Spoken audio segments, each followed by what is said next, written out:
I clearly don't know what else to say. No, just joking. I'm very excited to invite Steve to the stage today. As some of you may have seen through his tweets and whatnot, he has, and which I also am so excited about, is that Steve is probably one of our few speakers that have actually known about Creative Mornings before being a speaker. Sometimes, it's not often the case that people know about it, but it does.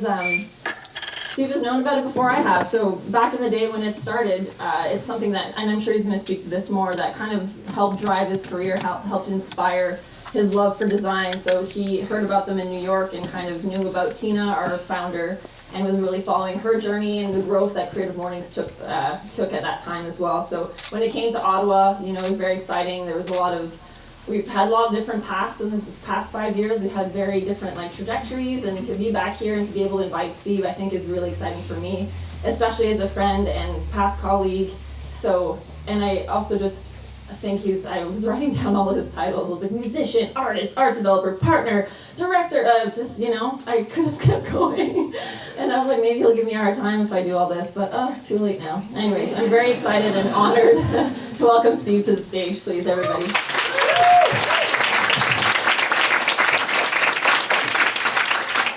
Morning, everybody. Morning. Oh, well, thanks.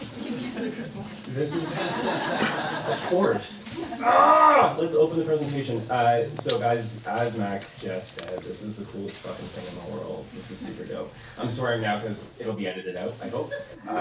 We'll see if I make it through the entire thing without swearing. Well, yeah, we'll see. How about I just do this the entire time? Good morning, everyone. For those of you who care, it's News Gothic Bold. It's tracked out at 75-ish.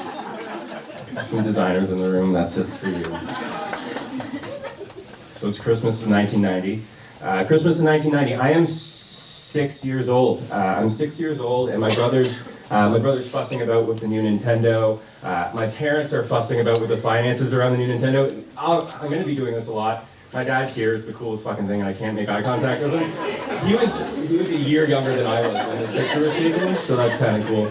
You guys remember that little spaghetti game? Anyway, so they're dealing with the finances around the new Nintendo, and me, I'm just kind of a deer in the headlights, for whatever reason. So I went up to my room and I sat down, and it wasn't related to the new Nintendo. It wasn't related to the finances around the new Nintendo. It wasn't related to the Christmas spirit that might exist because of the new Nintendo. I was just feeling off, so I went up to my room and I sat down, and 15 minutes later, my dad came upstairs and he sat next to me, and just like he did last week, he says, "What's the matter, bud?" And I looked up at him with these big blue eyes, and I said, "Dad, I don't know how to be happy." Now let's be honest, it totally didn't go down like that. He came upstairs and sat down and hugged me and I farted, and that was it. Because when you're 6, you don't know how to talk about depression. When you're 6, happiness looks like this, sadness looks like this, but you don't know how to talk about that giant cavern of nothingness that exists in your soul. You don't know how to talk about that when you're 6 years old. And so I'm going to take a step back for 2 seconds. We're going to talk about mental health, and I feel like we're in a safe place here. I know that mental health is a very, very broad kind of thing. In front of it, I'm good. Mental health is broad, and so I feel like we're in a safe place. So I'm not going to single anybody out, but if you've been touched in some way, shape, or form by mental health struggles, I would love to see hands go up if that's cool. If you've been touched in any way, shape, or form, it's practically everybody. Depression, anxiety, etc. it's tough to pin down, just like context. If you want to get into that, that's fine. So I hopped online. We should have a counter for however many times I say context today. Or fuck, thank you for that. For those of you who don't know, I just curse like a sailor, and this is going to be tough. So I hopped online, and because mental health is so different, I hopped online and I asked people in 15 words or less, what does depression or anxiety feel like to you? Because to everybody, it is different. Even within bipolar 1, bipolar 2, with tendencies. There's so many very, very close things. So someone said a black dog. I was like, holy shit. Okay, that's fierce. All right. Running a marathon with someone behind you, pulling your shirt, yelling, "Run faster." It's like, oh yeah, okay, I get that. And then the most ominous, and probably my favorite, these feelings that you feel when you feel depression or anxiety, this was the most ominous one, and I had a moment. Maybe tomorrow. shit, that's dark. But it's also promising, isn't it? Like, oh, maybe tomorrow. Or it's like, maybe tomorrow. Anyway, the way that I describe it, the way that I've come to describe it over, I guess we're talking about 27 years, 33 now. It's this great, cozy Pendleton blanket. Depression to me, anxiety to me, my mental health struggles to me. Like this great, cozy Pendleton blanket, so intricate and gorgeous, and lovely and cozy and everything. But someone's pissing on it the entire time. It's this thing that should feel great. It's comfortable, it's whatever, but there's something going on the entire time that you just don't want to deal with. And so we're going to get back into my story. And so that's me at 6, and that's what mental health is. But you fast forward to me at 18, and I'm at Algonquin College. And I just finished writing this midterm. I'm walking down the stairs, and all of a sudden, this dull ache just kind of came over me. And by the time I made it to the cafeteria, everyone's voices were total Charlie Brown parent situation, the womp woms. And I looked like I was auditioning for the sequel to Powder. And if anyone has seen Powder, it's a mid-90s cinematic gem of this albino genius that gets struck by lightning. It's not on Netflix for good reason, but like, seek it out. I looked like this guy. I was pale, Charlie Brown noises, and somehow I managed to make my way to a payphone and call my dad, blubbering again. Al St. Pierre shows up to save the fucking day. And I'm crying. I say, Dad, like, I need help. So he came and picked me up, and we bought cell phones so I'd never have to talk on a payphone again. That night was one of the heavier ones, and that's one of those nights where you see your father cry, and you're really not used to that, particularly in the society that I grew up in. I've seen him cry plenty of times since then, it's okay. But it was one of the heavier ones, and it ended with me saying, I just want to be happy. And that's me at 18. And so the next day we make the call. I get on some pills, and they make me feel like a zombie for like 6 months, and I said, fuck this. And then I just went off on my own thing and did what I do, which is bury myself. And so I went to school and I graduated, and then I discovered this thing called graphic design, which made so much sense to me. It was taking these large, complex concepts and breaking them down and twisting them around and communicating them visually so that people could understand at a very base level. For whatever reason, my head always worked in that way. I could take these big concepts and somehow melt them down and kind of make shit happen. I don't know what it is. I was just a weird kid, obviously still like just weird. Anyway, graphic design happened, and I worked, and I worked, and I worked, and I worked, and I worked, and I got into relationships, and I played music, and I ended relationships, and I played more music, and I worked, and I worked, and I worked, and I worked, and I worked. Then 2014 happens. 2014 kind of looked like this. Kind of looked like this. Kind of looked like this. Context. Any semblance of happiness, any idea of what happiness could be, it wasn't even in my vernacular. I completely melted down, and I lost myself. And thankfully, by that point, I was in a cushy enough art director position with cushy enough benefits that I could afford a cushy enough therapist. And when I got to the therapist, he introduced this idea of cognitive reframing. But because of my lovely, cushy benefits, I could only afford 2.5 sessions with my therapist. So I got the Coles Notes version of what cognitive reframing is. This is essentially, it's the bare bones of it is taking something so complex again and like twisting it to a more positive result in your mind. It's taking these negative results and twisting them so they become more positive. But in the state that I was in, and the fact that I could only afford 2.5 sessions with this guy, $250 an hour. I'm in the wrong field. But let's be honest, if people come and talk to me about my problems, that's, anyway. So cognitive reframing was just one of these things that I didn't get. It didn't catch for me at that time. So you think you have a weapon to go up against depression when you have this cognitive reframing thing, but because I didn't get it, it was still like showing up to a knife fight with a Swiffer wet jet. Like it just, I had nothing to defend myself. So I did what I usually do, and I ostriched.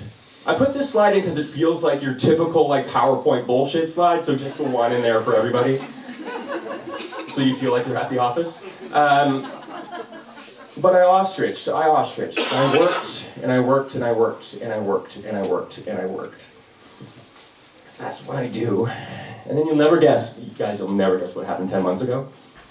You will never guess what happened 10 months ago. Oh, that's so great. Oh, look at this. Oh, jeez. So the world came to an end about 10 months ago. It was fantastic. And at that point, thanks to my lovely friends and family, my partner at the time, I wouldn't be here. I wouldn't be here today if it weren't for my friends and my family. When you start talking about suicide with regularity when you're hanging out with your pals, you start thinking that there's probably something that you should do. And so, time to see a doctor, right? I waited 2 months and then I finally went to go see a doctor and back on some meds that are starting to help make some sense. What's interesting about the meds is there's some interesting side effects. On top of just like incredible dry mouth and other unmentionable sides of things, it gives you like, it gives you this, sorry Dad, it gives you this incredible clarity. And thanks to the clarity, I started thinking again about this idea of cognitive reframing. And again, thanks to the pills, thanks to the clarity and the extra time on my hands, the idea of cognitive reframing just started making more and more sense to me. This idea of taking the positive and twisting it and turning it and putting it into the negative, which is essentially what I've been doing my entire life as a graphic designer and through my education. So we're going to share that with you. And we're going to talk about education. I always viewed education as this institutional thing, that you had to be within four walls amongst people just like you that are learning whatever. It wasn't until I was 16 that I started taking my own education into my own hands. So I watched a special on CBC Venture about an agency called Rethink in Vancouver. I watched that when I was 16. I graduated out of high school a year early, applied to one program, one school, got in. 4 years later, I was able to work in an advertising agency as a writer. Super great, super amazing, because that's what I wanted to do. In my head, writers were the guys that came up with the ideas and the designers were the monkeys that just made it happen. You laugh, unfortunately, it's still the case in some agencies, idiots. Anyways, so I worked as a writer for 4 years, or for a couple of years, but I mentioned graphic design. And graphic design was this thing that always kind of existed. Where's Shogo? Homie. So I used to read CCS catalogs when I was a kid. Like I was a terrible skater. But I loved it so much. The graphics, I would flip through and build my complete decks. I even went home, I had this stupid fishtail board. I went home, like single fin, brought it home and I got my dad. We both painted this World Industries graphic on the bottom of my board, just so janky. But I love design. Actually, here's something for you. I was able to find the first piece of design that I ever did. And I made it in MS Paint. My phone just buzzed. Whoever did that, fuck you. I was able to find the first piece of design that I ever did. It was designed in MS Paint. It was made for my uncle's woodworking business. So I want to show you a picture of it. There it is. It's really great.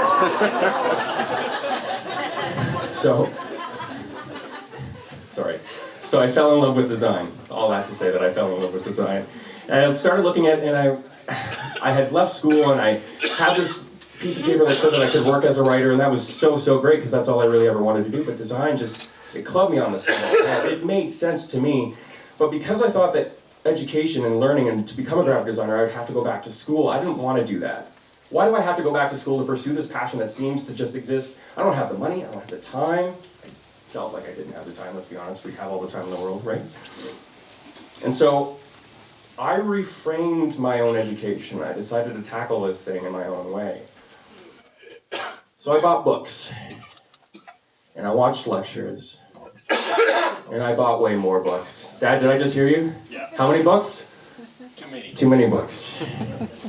And I started freelancing. I found some heroes. So this is Aaron Draplin. I emailed him in 2007 with this huge long diatribe of like, he was still like, not a junior at the time, but he was still coming up. And for those of you who know him, and I emailed him in 2007, this long diatribe of like, dude, I don't know what I'm doing. And he emailed back, and we've been pals ever since, which is so great. Paul Scher, another hero. I found some heroes. Paul Scher's another one. This is Frank Gehry. Because I'm making my own education, I can choose my influences from wherever I want. So Frank Gehry, one of the best architects. I shouldn't say best, he's weird as shit though. If you've ever seen his buildings, they're all twisty and curvy. They're brilliant, but he's different and he's weird, and I'm into that. And so then I started emailing my heroes and became friends with heroes, and I worked. And what I want to mention Not like I'm any different. Everyone's got their struggles and stuff. And again, context, we're all snowflakes. But what I want to talk about is while all this is going on, I'm eating pasta out of the sink with like no sauce on it. Legit story. I dropped pasta into a thing that had a dish soap in it, and I had to like pick it out. I was broke. This is me in Vancouver. And then when I moved back home, no work, and I wanted to become a designer. I didn't want to work as a writer, so I said, fuck it, I'll fold clothes at American Apparel. I look like a guy that works at American Apparel. And I did. And I folded clothes all the while focusing on this design side of things. And I worked. And then I ended up getting my first job as a lead designer in an agency, which was fucking great. I was doing it. I made it. I worked my tail off and I'm here. It's great. I cognitive reframed the shit out of my own education. I made it into an agency, and it was kind of like the scene in my second favorite movie of all time, where Matt Damon says to the lovely guy with the ponytail, you just spent 150 grand on an education that you could have got for $1.50 in late fees at the public library. How do you like them apples? It's such a good movie, anyway. And so that's what I did with my education. I picked my own influences, and I picked the path that I wanted to take, and I read the books that made sense to me. And so maybe I could do the same with my career and with my work. I love my dad. If I've made anything apparent, he's the greatest. So I think it was his birthday or Father's Day. We recreated these hats and t-shirts. Oh God, it was hilarious. I should have put that side by side. If you guys just want to go home, my dad and I can just hang out for the next hour. I love my dad, but the way that I grew up, my dad provided for us. He left for work at the same time every day. He called home at 11:30 every single day to talk to my mom. He came home at the same day at 5 o'clock so that we could eat dinner as a family. And then the amount of times that I saw him sit at the kitchen table with a laptop and working, wash, rinse, repeat, wash, rinse, repeat. And I look at that and it's great. That's perfect for some people. I am not here to judge at all. That's a totally viable route to take. Wasn't for me though. So I looked at the way that I handled my education. I was like, well, because my influences took these weird paths to get to where they're at, maybe I can do the exact same. And it always started with a maybe, right? Okay, well, maybe I can design a business card at this agency. Maybe I can design a website at this agency. Maybe I can design a logo at this agency. Maybe I can design a magazine at this agency. Maybe I can design a full brand system. And then you keep going, you keep going, you keep going, you want to go deeper. Design was this thing, but I wanted to go like deep. So I wanted to get into hand lettering. So for 100 days in a row, I illustrated my favorite word in different ways. I debated like blanking them out, but fuck it, okay. I wanted to learn how to design. I started this project where I asked people what the title of their life story was, and I designed book jackets based on that. We ended up getting over 1,000 submissions, and I did 385. No, it sucked. And I wanted to start designing weird business cards that just say sorry on them, so I did. And I wanted to design stickers that have our mayor's face on them, so if you see these around the city, guess what? I wanted to start doing art, and I wanted to start making books, and I wanted to start making ambient music, and I wanted to help friends start businesses, and maybe I can talk at CreativeMornings. Maybe I can work my tail off, and maybe one day this could happen. This is such a pretentious thing to do right now. I was building the slides last night, and I was like, oh, this is fine. Now that I'm here, this is the worst. I'm so sorry. What a dick. And that's the way that I handled my own work. Because I had my own influences, and because I chose the path that I did with my education, I was able to do the same thing with work. But I'm not stupid. We started this talk today, and I'm talking about my mental health, and I talked about what happened 10 months ago. I lost it, guys. I lost myself. I'm very vulnerable with you right now. I'm very, very open about my mental health. That's just the way that I am. That's the way I have to be. It was scary. It wasn't good. And again, that idea of every day waking up and not figuring out how you can put your feet on the ground, if you can even do that. I understand that for some of you, depression is this thing. Oh yeah, I've been depressed. I've heard that from so many people, you assholes, where I'm like, oh yeah, I've been depressed. Oh yeah? that feeling where you can't, again, everyone's different, everyone's a snowflake, and I don't want to make it seem like my suffering is any different than anybody else's. It's unique to yourself. Everyone suffers in their own way. That's important to remember. So 10 months ago, I lose myself, and I'm like, well, maybe I can do something about this. Cognitive reframing started making a little bit more sense. And what if I did what I've been doing all along with my own happiness?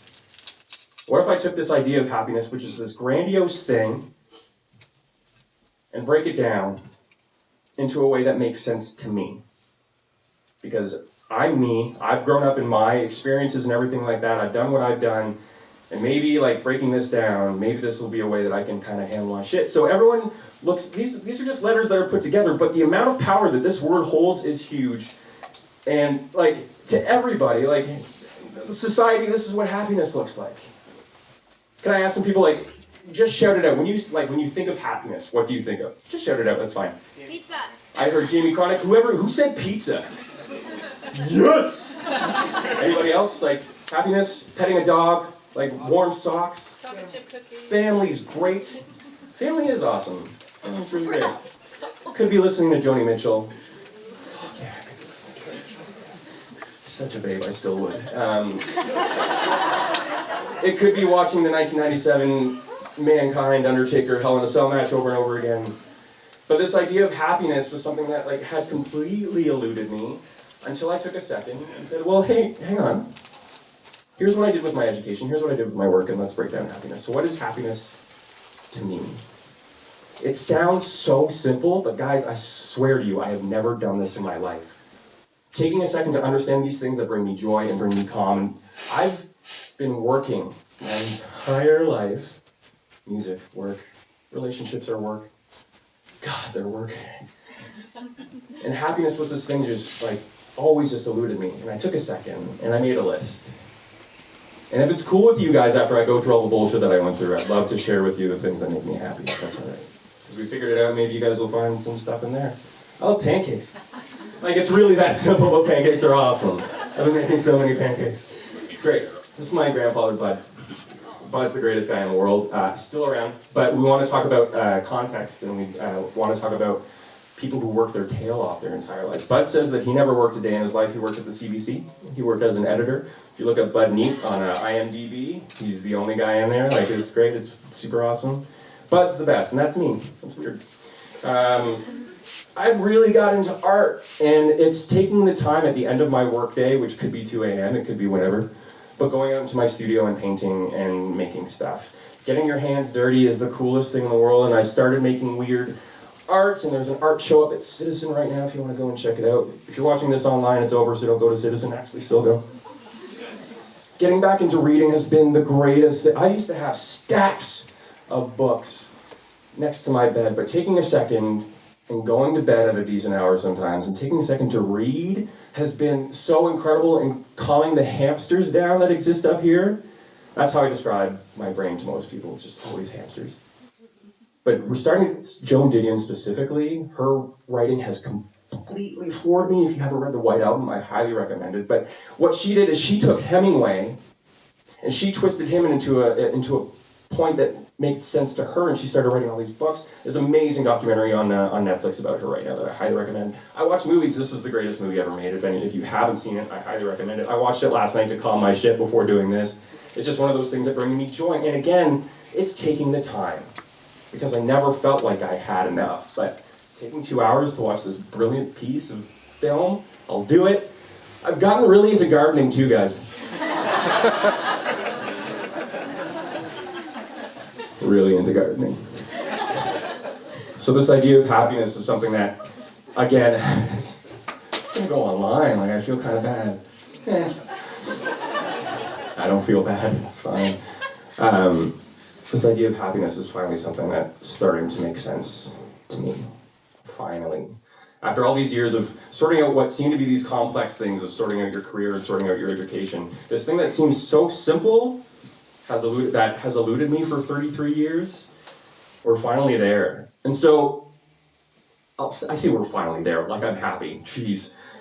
I'm getting there, baby steps. This idea of being a little bit more mindful, taking time for yourself, and finding joy in the work. That's why I started doing all that weird shit, because I love working, and just make it work for myself, that's fine. And I want to leave you with two things.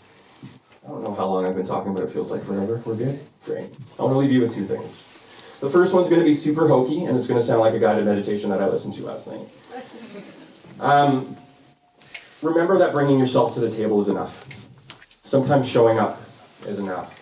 I want to let each and every one of you know that I appreciate you so much for being here this morning. This is like Creative Mornings. I watch these videos every morning when I get to work, just to get an idea of how the design world exists outside. And I thought, the day that I get to speak at Creative Mornings, holy shit. And it's happened. Full disclosure, I know that there's a lot of students here, and I've been at these talks, and I've seen people talk, like, oh, he's got his shit together. Obviously by this talk, I don't. And I want to let's have real talk for 2 seconds. The day that it was announced that I was speaking here, I had $6.37 in my bank account. And on top of that, I'm wearing tights right now under these pants. I just want to be super real with you guys, because this is probably the only shot that this is probably the only shot that I get. So anyway, I want to leave you with two things. You are important. This sounds so hokey. You are important. Your context, the way that you were raised, the way your parents treat you, the way that your friends treat you, whatever your interests are, you need to remember that that's what you bring to the table. You are not your title. You're not an art director. You're not a strategist. You're not a plumber. You're you. You bring your expertise and everything to the table. That's why you're at where you're at. It's because of you. Try and remember that. And lastly, I'm going to leave you with one of these friends that are heroes that have become pals. This is Mac Primo. He's an artist in New York City, and I'm going to give a quote that's called directly from his talk. If you go back and watch it, you'll realize that I just ripped off everything from him. But it's this. It's think not about what you can do, but what can be done. This is something that cycles through my head every single day. When you're in school, you feel limited by so much. When you're in an office surrounded by 4 walls, you feel limited by so much. You aren't. And I know that seems like such a, oh, okay, we're not. You aren't. The idea of stretching beyond your boundaries is such a cool thing. Trying things that you've never tried is such a cool thing. And I invite each and every one of you to just try a little bit harder. It's okay. Put in a little bit more effort. Thank you so much. Again, just as you go, remember that your perspective is so important. What you bring to the table, nobody else does. And it's very important to remember that. Thank you so much for your time, guys. Thank you.